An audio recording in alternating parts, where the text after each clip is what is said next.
Hey there, fellow classic comic collectors. As always, I'm Scott Harris King, and today I'm back with more losers. Now, if you watch this video, you're a winner. You're a winner.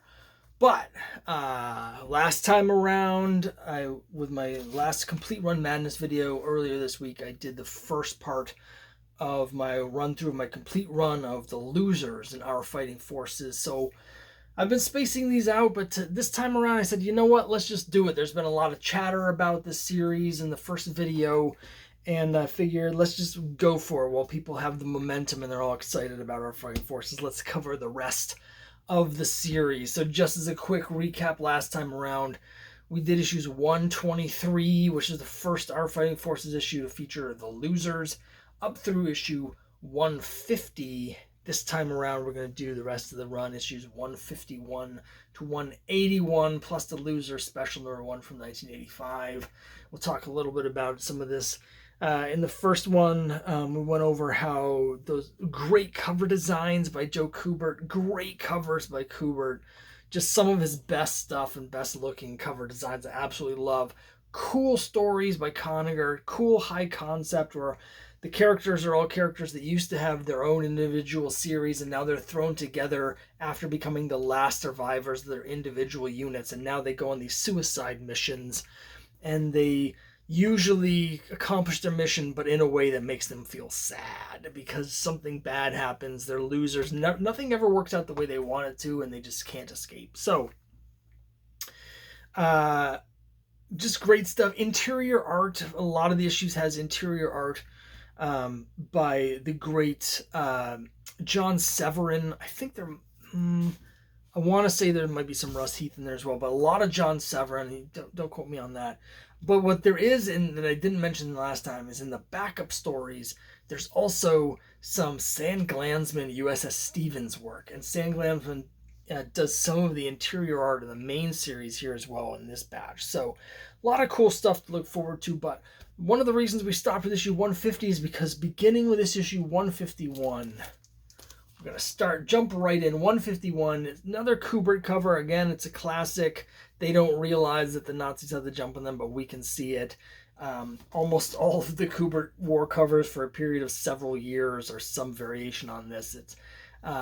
It's just a classic motif, but behind this cover lurks writing and art by the great Jack Kirby. So Kirby over at DC now, and he's given this book here, and from what I understand, he had some issues with it because he really disliked the title. He didn't like the idea of them calling any servicemen, any U.S. military veterans, losers. He didn't like that at all, but he was a combat veteran himself,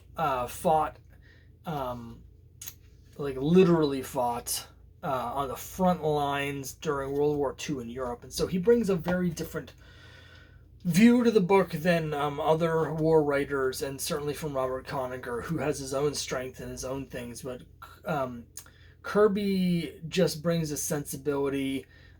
This run is really uneven. There's some absolutely all-time classic great books, and we're going to talk in a moment about the next issue, 152. In fact, let me just put it up here on screen so you can see it. 152, A Small Place in Hell. There's some absolutely just great comic books here in this run, and then there's some just inexplicable Jack Kirby head scratchers thrown in as well. So he did 13 issues on this book. I think maybe 12 issues on the book, and definitely worth picking up the whole run. They don't cost very much, and you can get some great stuff starting. I mean, the last issue, 151, yes, is where it starts, but the real one that you need to get, that everyone needs to get in their collection, is this one here. I mentioned this in the last video. It's issue 152, A Small Place in Hell, which is not just the best issue of this run, and it's not just the best issue in this series, but it might be my favorite war comic, period, and I think it's probably my favorite Kirby book ever. Yes, I hold this in that high esteem. It's absolutely fantastic. It's got a very basic, simple premise in it, And the premise is that the losers are on their way back to the back. They're leaving the front lines. They're going to the rear so they can get some R&R. And on their way, they pass through this town, and it's basically during the Battle of the Bulge, and the town has actually been overrun by Nazis, and we get some great stuff. Here's a 2-page spread here where you can see up at the top they're going through town and they're marching through town, and we can see in very Kubert style that there's Nazis here that our guys aren't seeing. I mentioned this last time. You can see they kind of still have their individual hats, particularly Captain Storm, but they're all wearing sort of matching fatigues here. And this issue is just like visceral power. It's Kirby at his most powerful and most affecting and visceral. They go through this town, they get attacked by all these swarms of Nazis, German soldiers in this town, and it's house to house, door to door fighting, and it's just punching in the face with some amazing things. There's a sequence where they fight these guys, this running battle. They end up on the roof of this building, and it's just one of my favorite sequences in comics. It's this one here where they're rushing up the stairs to get away from some guys down below. When they pop out, there's actually more Germans on the roof. Whoops, I've got a page coming out here. Probably because I've shown this off so many times. And yes, we got the Kirby crackle and the firefight ensues. This panel up here is one of my absolute favorites, where the roof is on fire and the guy gets kicked off the side, and you can just feel the desperation. Here's the guy getting shot, and the expressions, and you can just feel it. You can feel everyone's panic, desperation, and adrenaline. And there's a couple panels in here. One thing I want to talk about is Kirby's use of sound effects in here. Absolutely love this page, because what ends up happening is they're in this running battle. Everyone's desperately just trying to keep alive at all costs, and then all of a sudden the town gets bombarded. Just these massive bombardment of shells and bombs starts destroying the whole town, and all of a sudden it's not a fight with the Germans and the US soldiers. All of them, the infantrymen, they're all in the same boat. They're all just diving for cover, hoping to survive this force of nature that's killing everybody indiscriminately, and they're all on the same page. And this page, again, I just absolutely love it. The bombs coming in. This panel is just the words, the sound effects, the lettering, the fonts. It's just fantastic. And just someone's chewing up the street. Someone's chewing up the town. I love this panel at the bottom where they're like hiding off the bottom of the panel because the force of the sound effects is pushing them down into the ground. It's one of my favorite comics of all time, and I just love it. It's Kirby at his absolute 100% best. Best. And then it ends with a typically Kirby-esque twist at the end. Basically, they come out after the bombardment's over. Everybody's kind of shell-shocked, and the Germans have all been killed, but the losers have survived. And then, as they're just standing there dazed, General Patton rolls up, and they get a cameo from General Patton. It's just something that's very Kirby-esque sort of thing. So again, 152,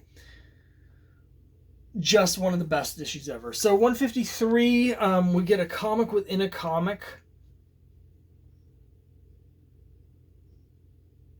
And then we get some, again, it's up and down, but there's some great Kirby stuff here. Here they are. All of a sudden they're in the Pacific. They're in the Pacific one issue. Next issue, back in Europe. There's 156. I will say these are not Kirby's best covers. I think he's constrained a little by the absolutely ridiculous overabundance of trade dress, which just mars so many DC books at this time. They're getting more and more, and there's going to be even more. It's just not like Kirby usually has great covers, or at least great cover designs, and these are not that great. 157 back in the Pacific, and we get one of the weirdest and goofiest, most Kirby-esque characters in the series. She was a heavyweight problem that almost changed the course of the war. Meet Panama Fatty. You can just see her coming on screen. Yes, it's like a really fat woman who's sort of involved in the underworld in Panama. And here's Captain Storm about to be run over. You can see Panama Fatty driving the truck. I actually like this cover better than most of these. Then we get 159. They were more than mere enemies. The Nazi paratrooper and Mile-a-Minute Jones. We can see that Kirby's still on the book here, but I'm guessing sales were sliding. How much of that had to do with Kirby, it's hard to say, because sales were sliding across the board, particularly for the war books. But we get 160, and now Kubert's back doing his covers, and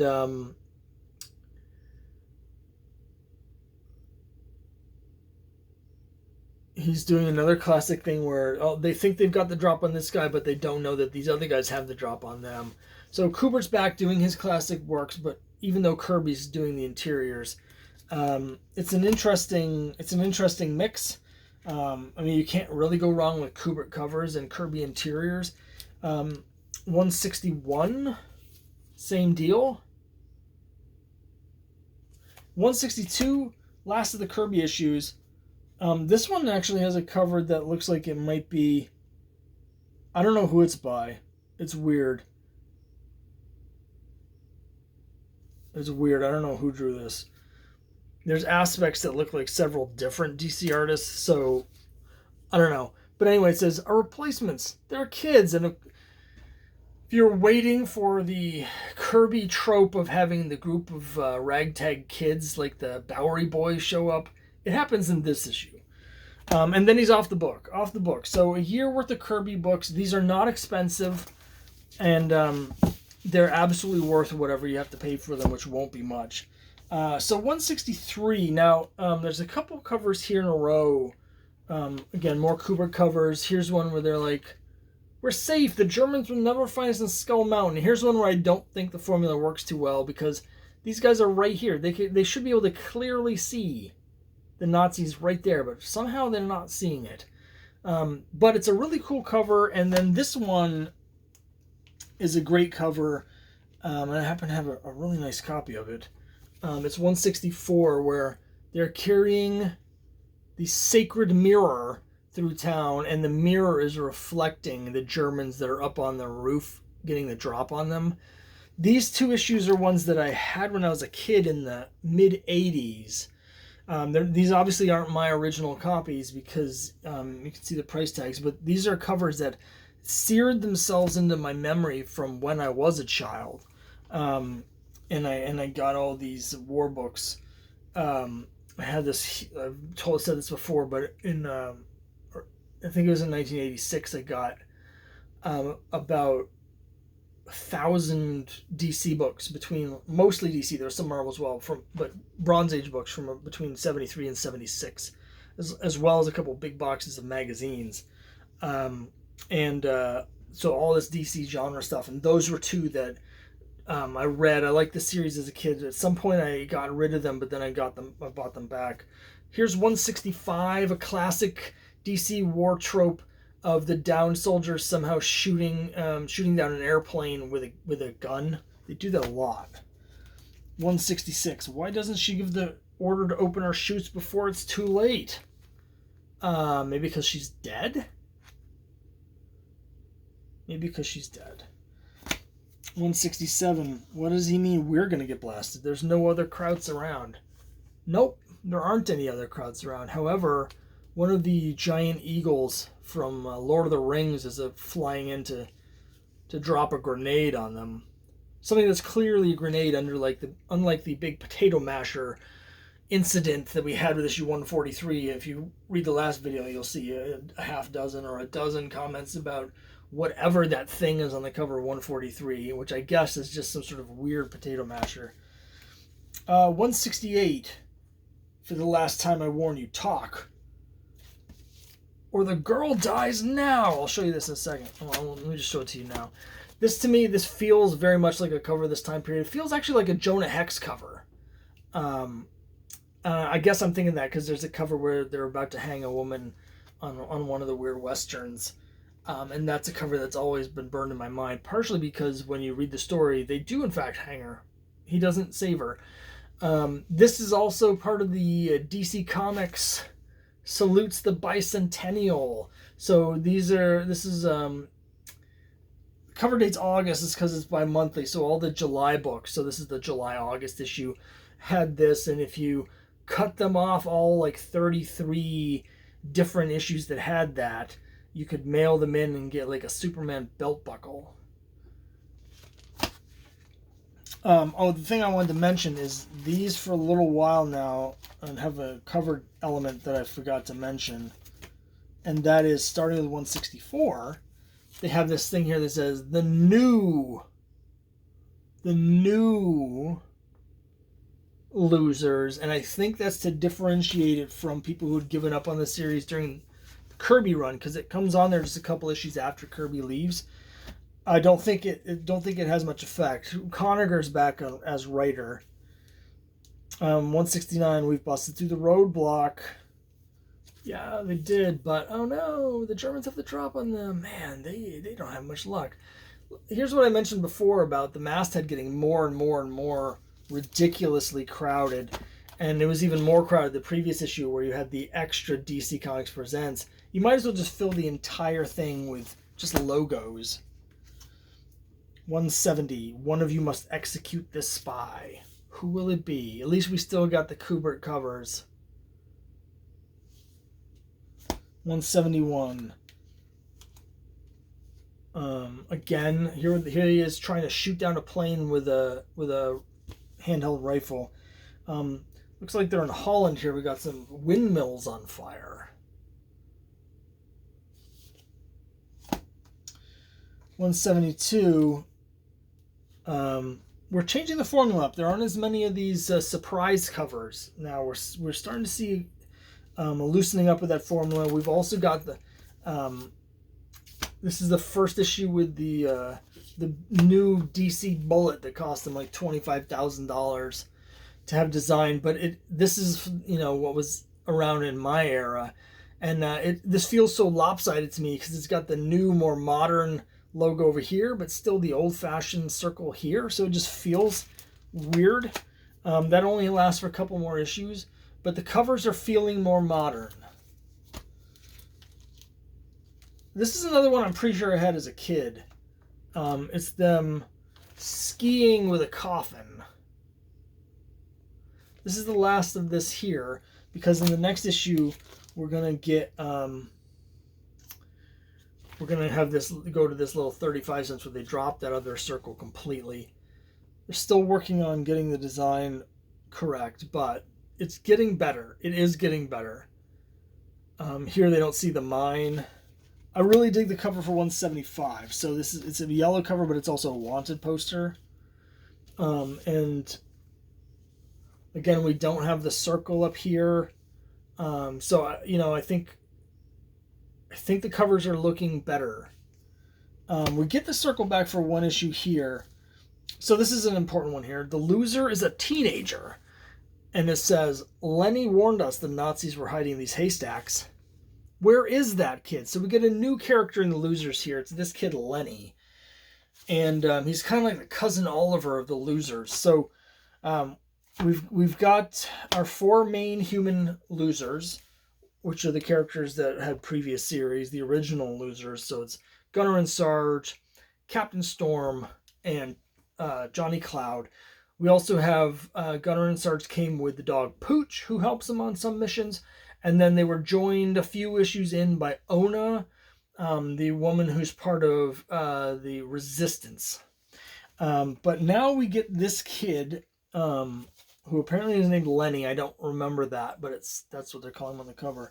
We're going to see him on a few of these covers. So he sticks around. He becomes another unofficial loser for a little bit. Don't mind me. Shoot. Yeah, go ahead and shoot him. I don't remember what happens. Part of me thinks he actually does get killed at some point, but it's been so long since I've actually read these. But here's an important one. We can see things are they're trying to shake things up, and so we get a new logo. So now the losers is relegated to the little logo, and we got this brand new ultra modern Our Fighting Forces logo, which I don't really like. It just feels weird for a war book. It feels like a sci-fi book or something. I don't know why they need to have this big bar of soap behind it, like the blue part, because it's basically the letters are just on top of this big cube. We have Ona on the cover, so that's always nice. And 179, again, you can see the red bar of soap thing. I don't know, like, I think the logo would be cleaner without that. And I'm not really sure. Yes, it gives it an offset background color, so it maybe pops out a little bit more from if there's drawing in the background, but most of these don't really have that. I don't know. I just we've got a cover with both Ona and Lenny. And so the only one missing here is Pooch. 180. The lives of the wounded losers depend on a girl who finds herself on a hot seat in a cold war. This is a cool cover. This woman is firing this machine gun on this damaged plane. It reminds me of a lot of covers of from Wings. From Wings comics, from Fiction House, that had a lot of airplane. Obviously, they had a lot of airplane fights, but also a lot of women on the covers. And then finally we get the last issue. Asterisk. 181. Some odd things about this issue. It jumps from 35 cents up to 50 cents because it's a extra. It's like I think it's like 44 pages or something. Yeah, it's 44 pages. So the last issue they change the format. So a lot of whiplash going on here. They're like, we're going to make it bigger and thicker so we can have it at a higher price point, and that lasts exactly one issue because then it's immediately canceled before they put out the next issue. We also get the character heads above the logo. I have mixed feelings about it because because it has a double logo, it's already so big. I feel like we're backsliding a little bit. On the other hand, that is wasted space because of the logo so large. I don't know. I feel like they're missing some tricks here. Later on, they're going to move this information underneath the bullet, and that would allow them to move the logo up here. I don't know. So there was an issue 182 created but never published. So the DC implosion happened and it was canceled before they could publish issue 182, but it was already done. The cover was never published anywhere, but the interior was eventually used in Unknown Soldier 265, which I do have somewhere, but I don't have access to it right now, so I'm not showing it off. But eventually I'm going to do a complete run madness of my complete run of Unknown Soldier, and I'll show it to you then. But that was basically the end of the series. And then things got a little confusing because they showed the characters dying during Crisis, but then they also put out a Crisis crossover with a completely different story where they also die. So in the space of 1 year, basically, they put out two different deaths for the losers. I think one of them was in Crisis when the world they were on was destroyed, but then at the end of Crisis, all the universes were mixed together, and so that death never happened. And then they got this other death instead. So the loser special shows how the losers died. Now, in the 36 or whatever years since this came out, the losers have, that death has been retconned multiple times, and I couldn't really tell you what the case is now. In some of the retcons, the losers actually survived. In other ones, they died in different weird ways. There's at least one story where they went back to the dinosaur island from the War of the Time Forgotten, all died there, and it's whatever the current people feel like they need if they want to use. There was one where the gunner was like brought back to life as like a cyborg or something, like a Deathlock. It's comics, so whatever, but I don't really know too much about those. But really cool series. Just as a bonus, I happen to have this in my collection. I guess I'll show this off. It's GI Combat number 200, which guest stars both Sergeant Rock and the losers. It's also got, by the looks of it, Mademoiselle Marie, who I'm a big fan of. So here's Mademoiselle Marie down here. But that's it. So there you have it. There's my complete run of losers. Let me know what you think down below. Let me know what you want to see next. I still have a lot of series that have complete runs of that I can go through, in addition to the ones that I'm already partway through, like Avengers and Captain America. I've got lots and lots of other complete runs that I haven't shown off yet. Things like Warlord and Superman Family and Doctor Strange and Unknown Soldier, whatever. So let me know what you want to see next. I can't promise that'll be the next thing I do, but let me know. And thanks very much for watching. I'll see you next time.